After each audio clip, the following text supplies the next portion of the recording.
अस्सलाम वालेकुम students, welcome to bio brain. I am Rafi Khan. हम पढ़ रहे हैं बायोलॉजी 9th क्लास चैप्टर 8।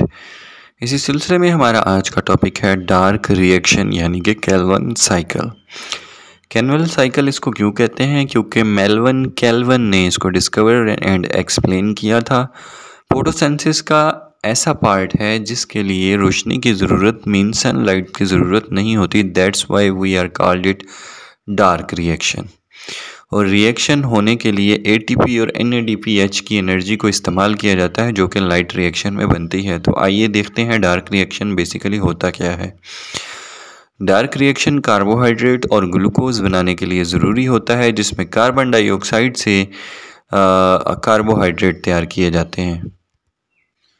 सबसे पहले इसमें होता क्या है, कार्बन डाइऑक्साइड जो हवा से एब्जॉर्ब की थी पौधों ने, carbon dioxide molecule combine with 5 carbon compound. 5 carbon का जो कंपाउंड होता है उसके साथ कार्बन डाइऑक्साइड मिलती है और हमारे पास इन रिजल्ट 6 कार्बन का कंपाउंड आता है। आपको पता है अगर 5 वाले कार्बन वाले कंपाउंड में 1 कार्बन और मिला दी जाए तो 6 कार्बन का कंपाउंड बन जाता है। ये 6 कार्बन कंपाउंड जो है that is unstable and split into 2-3 carbon compound.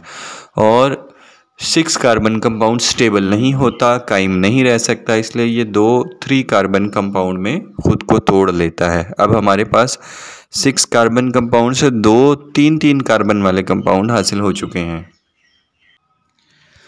अब क्या होगा, 3 कार्बन कंपाउंड जो हमें हासिल हुआ है they are reduce to 3 carbon carbohydrate. इसको रिड्यूस किया जाता है और 3 कार्बन वाले कार्बोहाइड्रेट बना लिए जाते हैं। एनर्जी कहाँ से आएगी? By using ATP and hydrogen from NADPH। जो ATP बने थे लाइट रिएक्शन में और NADPH बने थे लाइट रिएक्शन में, उनसे एनर्जी हासिल करेंगे। उसके बाद क्या होगा, ये जो 3 कार्बन का कार्बोहाइड्रेट हमें हासिल हुए हैं इसको इस्तेमाल करेगा पौधा और बनाएगा ग्लूकोज। 2-3 कार्बन कार्बोहाइड्रेट को जोड़ेगा और एक मॉलिक्यूल ग्लूकोज का तैयार हो जाएगा और बाकी 3 कार्बन वाले कार्बोहाइड्रेट्स को इस्तेमाल किया जाएगा रीजनरेट करने के लिए, दोबारा से बनाने के लिए ओरिजिनल 5 कार्बन कंपाउंड। और इन सारे स्टेप्स के अंदर ATP इस्तेमाल किए जाएंगे एज एनर्जी सोर्स।